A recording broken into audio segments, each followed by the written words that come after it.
Саламатсыңар балдар, бүгүнкү сабагыбыздын темасы татаал шарттар and or жана not татаал шарттар менен иштейбиз Python программалоо тилинде балдар. Демек бүгүнкү сабагыбыздын максаты биринчи бул Python программалоо тилиндеги татаал шарттар менен таанышасыңар, экинчи and локалык оператор менен иштөөнү үйрөнө аласыңар, үчүнчү бул or локалык оператор менен иштөөнү карап көрөбүз, төртүнчү not локалык оператор менен иштөөнү үйрөнөсүңөр.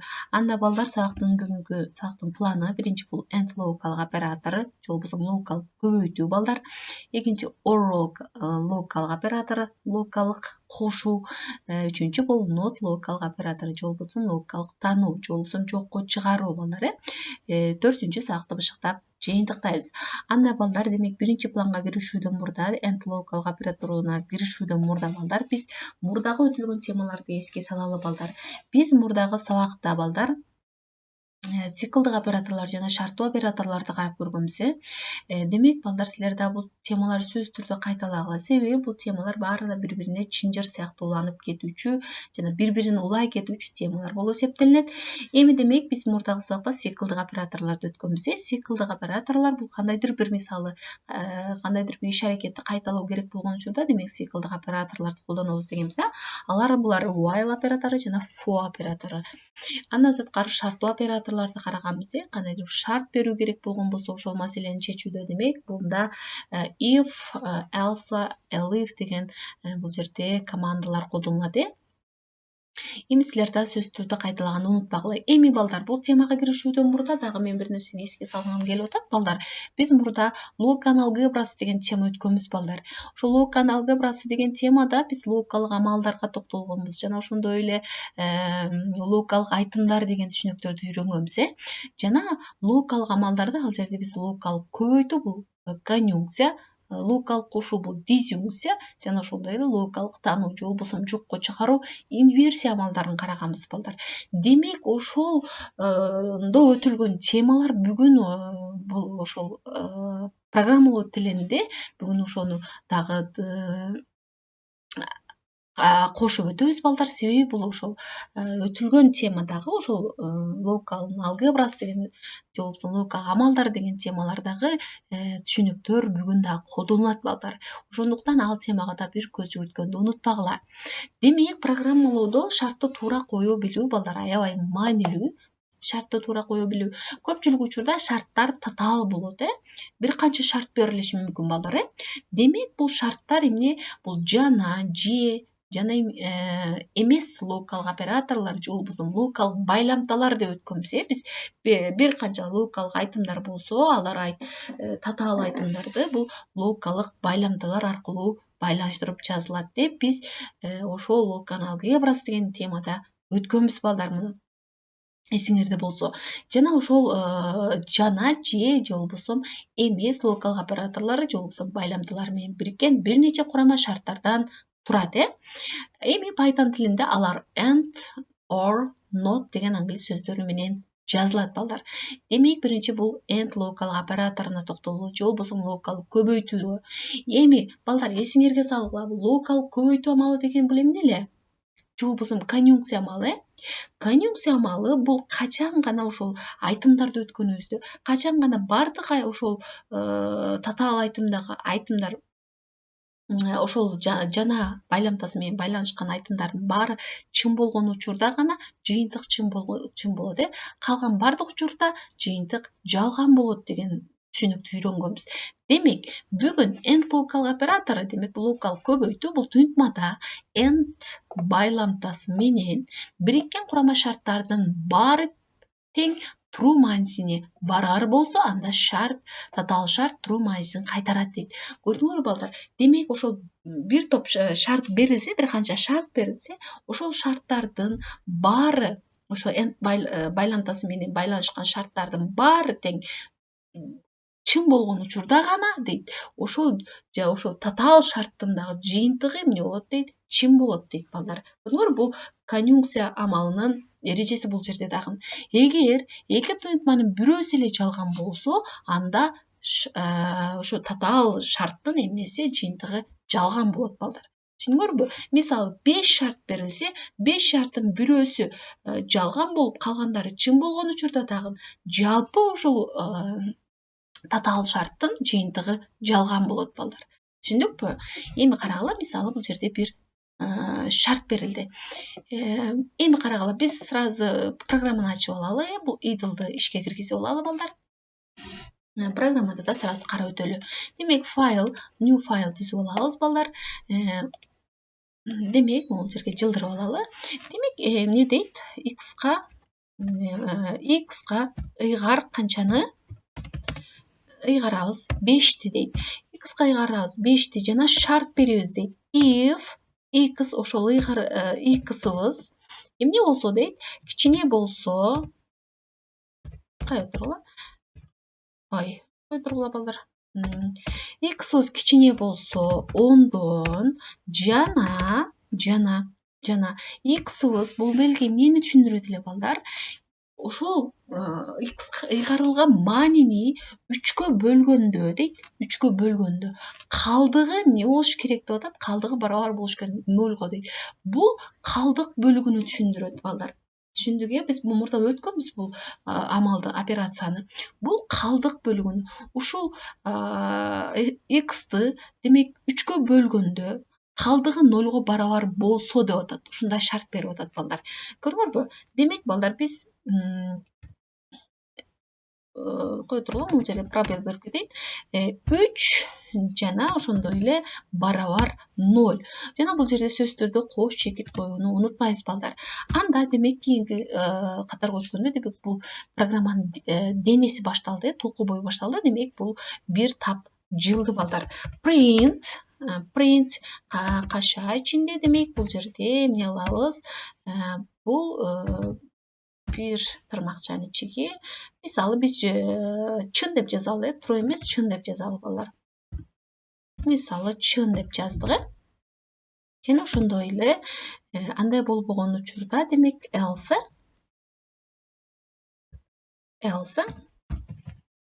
жана кош чекитти коебуз. Print анда эмне деп чыгарып берсин дейт? False дейли. Биз аны эмне дейбиз? Жалган дейбиз,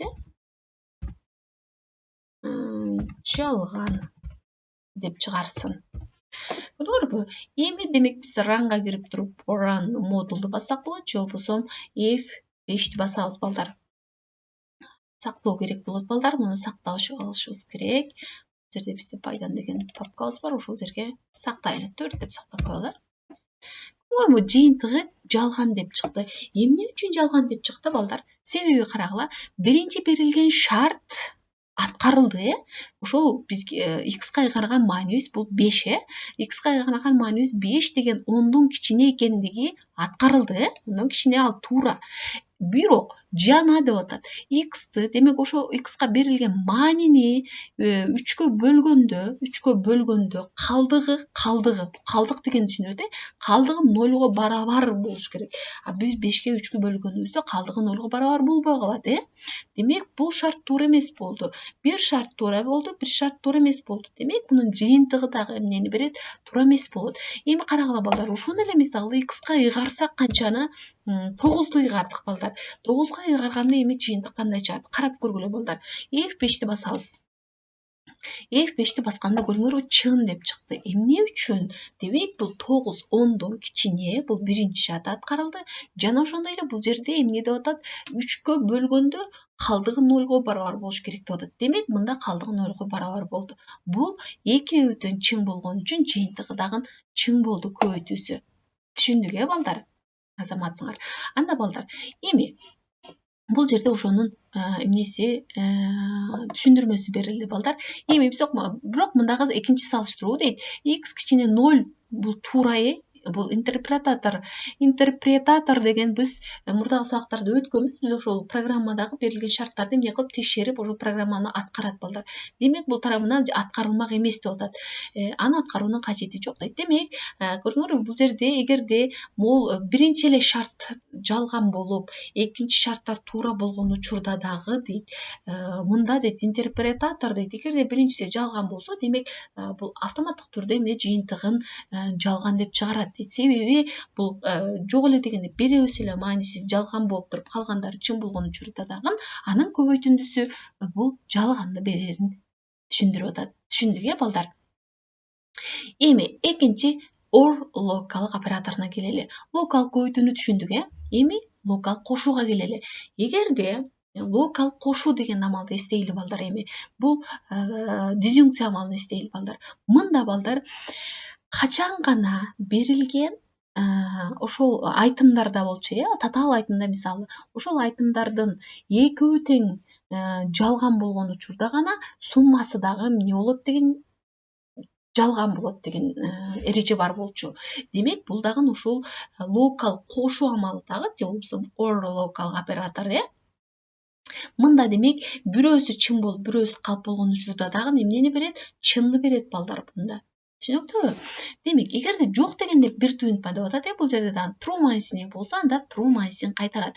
Эми бир канча мисалы шарт берилсе, мисалы 5 шарт берилип, мисалы 4-өө жалган, бирөөсү чын болгон учурда дагы балдар жалпы ошол татаал шарттын жыйынтыгында чынды берет балдар. Түшүнүктүүбү? Жок дегенде бирөөсү чын болсо, демек жыйынтыгында дагы чынды берет. Демек, эми карагыла.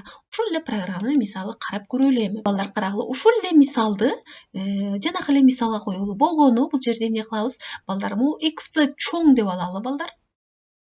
X'ти чоң деп алалы 10дон. Бул жерде бир шартты туура эмес кылып берели, ыйгарылган мааниге караганда жалган болсун. Жана ошондой эле бул жерде демек эмне кайсы байламтаны жазабыз? Or байламтасын жазабыз балдар. Or байламтасын же болбосо локал кошуу байламтасын, Эми карагыла. Демек, мында ушундай бир түздүк. Карагыла, мында 2 шарт берилди, бирок бир шарт туура экендигин билебиз. Мисалы, экинчи шарт туура эмес, Мунун кошулгандагы же болбосо суммасы кандай болот? Эми F5ти басабыз балдар. F5ти бассак, анда эмне деп чыкты? Чын деп чыкты. Эмне үчүн чын деп чыкты? Эми балдар карагыла, түшүндүрөм. Себеби балдар, бул демек мында биринчи шарт туура эмес, 0 демек. 0. Ал эми бул экинчи шарт туура, демек 1. Бул 0го 1ди кошсок дагы эмне кайра эле 1ди берерин түшүндүрүп атат.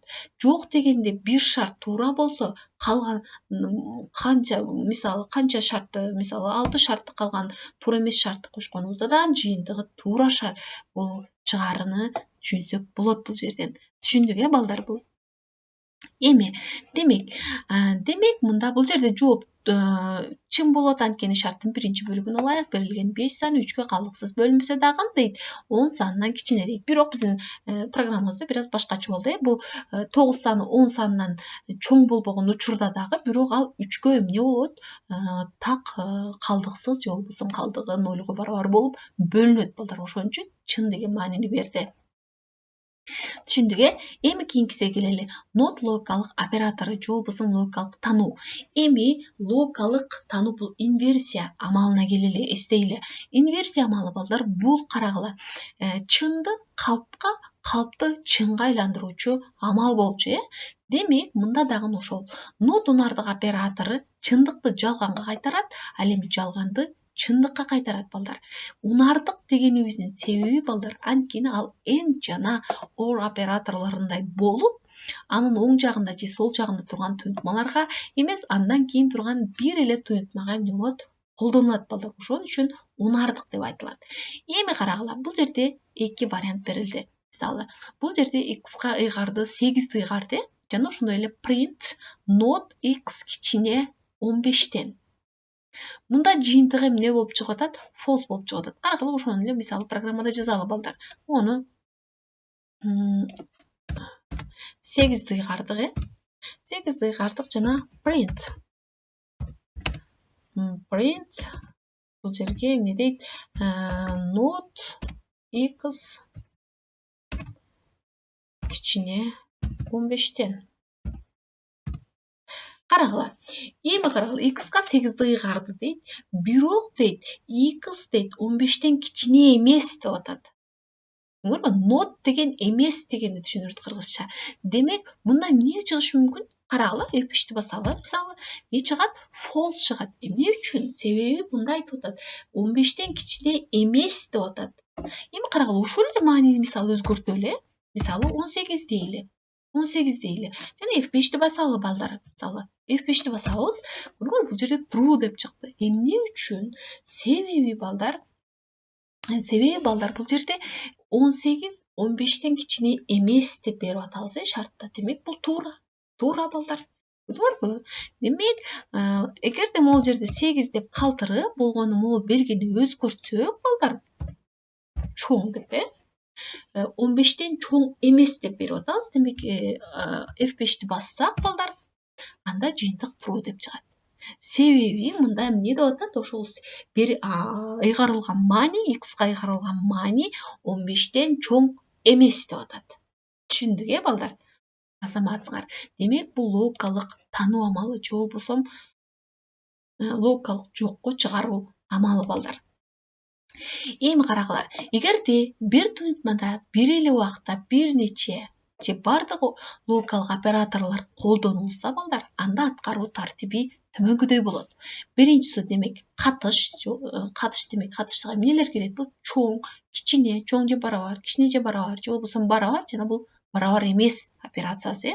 Эми карагыла. Демек, ушул бардык операторлор катышкан, логикалык операторлор колдонулган, демек кандайдыр бир туйнтма берилсе, демек биринчи аткарылышы керек болгон бул демек эмнелер экен? Катыш экен балдар. Андан кийинкиси демек not же болбосо логикалык тануу амалы аткарылат экен балдар. Түшүнүктүүбү? Логикалык тануу амалы. Андан кийин бул логикалык көбөйтүү амалы аткарылат. Логикалык көбөйтүү амалы аткарылып, андан кийин эмне? Логикалык кошуу амалы аткарылат. Түшүнүктүү? Бул аткарылуу тартибин билишиңер шарт балдар. Эми аракеттердин иретин өзгөртүү үчүн тегерек кашалар колдонулат балдар. Кашалар пайда болгон учурда эсептөөлөрдүн иретин өзгөрүшүн мисалда карап көрөлү. Эми балдар карагыла, мисалы математикабызда деле биздин каша койгонубузда эмне ошол амалдардын аткарылуу тартиби бир аз өзгөрөт, алгач ошо кашанын ичиндеги аткарылышы керек. Ошол сыяктуу эле демек, бул мында дагы ошол аракет операциялардын иретин өзгөртүү үчүн демек тегерек кашалар колдонулат. Мисалы, бир эле бул жерде маанилер ыйгарылган, мисалы, бул өзгөрмөлөргө. Мисалы, ага бул жерде деле 4, бул жерде деле 6, 8. Бирок болгону бул жерде эмне деп атат? С барабар болсо 8ге, С барабар болсо 8ге, or G деп атат, бул эмне? Логикалык кошуу амалы G деп атат. Бул эмне болсун дейт? B кичине болсун, кичине болсо Адан дейт. B кичине болсо Адан. And бул логикалык көбөйтүү амалы. Not деп атат, логикалык тануу амалы. Бул А кичине болсо 7ден деп атат. Анда принцип эмне дейт? Результат дейт. Результатка ушундай маанилерди, ушундай шарттуу маанини ыйгарсак балдар дейт. Анда жыйынтык кандай чыгат дейт. Демек, биринчи бул амалдардын аткарылуу тартиби боюнча эмнелер аткарылышы керек балдар? Бул катыштар аткарылышы керек. Демек, биринчи катышты аткарсак, бул 8дин Сынын 8ге барабар экендиги чын, чын. Жана бул жерде B Адан кичине экендиги, жалган бул жерде.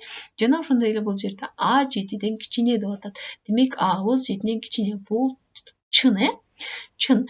Эми бул демек ушул биринчилер аткарылды. Эми экинчи кайсы аткарылат дедик? Экинчи бул логикалык тануу амалы аткарылат дедик. Демек, бул логикалык тануу амалы могул амалды аткарабыз. Демек, not true деп атат. Демек, чындыкты жокко чыгарып атса, демек ал эмне болот? False болот, жалган болот. Андан кийинки амалдын аткарылуу тартиби боюнча көбөйтүү амалы аткарылышы керек, жана көбөйтүү амалы аткарылсак, демек бул false'ту көбөйтсөк, сөзсүз түрдө эмне чыгат? False чыгат, жалган чыгат балдар. Андан кийин кошуу. Демек, бул жерде true'га эмнени кошобуз? False'ту кошобуз. Демек, жок дегенде бирөөсү чын болсо, анда жыйынтык дагы эмне болот? Чын болот. Түшүндүкпү балдар? Эми карагыла, ушул эле мисал, ушул эле маанилер менен бирок кашаларды коюу аркылуу момундай түрдө чыгарсак, демек мында жыйынтыгыбыз false чыгып атат балдар. Себеби могул биринчи могул кошуу менен могул эки катыштардын экөөсүнү эмне кылдык? Кашага алып алдык. Демек, биринчи бул каша аткарылды. Демек, мындан true чыкты, мындан false чыкты, мындан болсо true. Демек, бул кошуусу true болсо сөзсүз, себеби бирөөсү true болуп атат. Жана бул мисалы жокко чыгаруудан бул жерден false чыгат, false чыгат. Жана анда true менен false'дун көбөйтүндүсү сөзсүз түрдө false чыгат. Себеби true чыгыш үчүн, көбөйтүндүдө true чыгыш үчүн бардыгы эмне болуш керек? True болушу керек балдар. Түшүндүк, демек бул операциялардын аткарылуу тартибин дагы бул кашаларды коюу аркылуу өзгөртсөк болот экен. Математикада сыяктуу эле. түшүндүк анда балдар бышкытууга келели. Бүгүн биз эмнелерди үйрөнүп алдык? Демек татаал шарттарды биз локал көбөйтүү амалын үйрөнүп алдык. Биз бул түшүнүк менен таанышпыз балдар. Бул программалоо тилинде тааныш болбосок дагы биз локал алгебрасы деген темада таанышпыз. Демек ошону болгону программалоо тилинде колдонуп чыгарууну карап көрдүк. Жана ошондой эле бул жерде эмнелерди эске алыш керек экендигин да үйрөнүп алдык. Жана or local оператору менен тааныштык. Or local оператор менен иштөөнү карап көрдүк. Мында демек жок дегенде бир шарт туура болсо, калган шарттар бардыгы жалган деген маани берген учурда дагы анын суммасы эмне болот экен? Чын болот экен. Жана ошондой эле not local оператору бул чындыкты жалганга айландырат, жалганды чындыкка айландыруучу оператор болуп эсептелет балдар. Жана ошондой эле бул жерде бардык локал операторлор колдонулгон учурда алардын аткарылуу тартибин үйрөнүп алдык. Демек биринчи катыштар аткарылат экен балдар, экинчи бул локал тануу амалы, андан кийин локал көбөйтүү, андан кийин локал кошуу амалы аткарылат экен балдар. Түшүнүктүү болду. Жана бул ошол мисалы локал операциялардын же болбосо аракеттердин иретин өзгөртүү үчүн бул математикада колдонгон сыяктуу кашаларды колдонсок болот экен. Анда балдар демек бүгүнкү сабагыбыздын тапшырмасы бул биринчи бул AND операторунун жардамы менен бирөөсү чындыкты, экинчиси жалганды көрсөткөн эки татаал локал туйутпаны түзгүлө балдар. Каалагандай AND бирөөсү демек чындыкты чагылдырыш керек экен, экинчи жалганды жыйынтыгын бериши керек экен. Ушундай эки программа түзгүлө балдар. Андан кийинкиси жогорудагы маселени OR операторун колдонуп аткаргыла балдар. Демек жогорудагы маселени демек бул жогорудагы маселелер сыяктуу демек OR локал операторун пайдаланып программа түзүп, анын негизинде аны программасын түзүп аткаргыла балдар. Жана ошондой эле силер дагы мисалы каалагандай мындан башка дагы бул эки тапшырмадан башка дагы мисалы каалагандай өзүңөр маани киргизип, жана ошондой эле каалагандай локал операторлорду пайдаланып бул шарттарды берүү аркылуу программа түзүңөр болот балдар. Анда сабак түшүнүктүү болгон болсо, балдар кийинки сабактарда жолугушкан.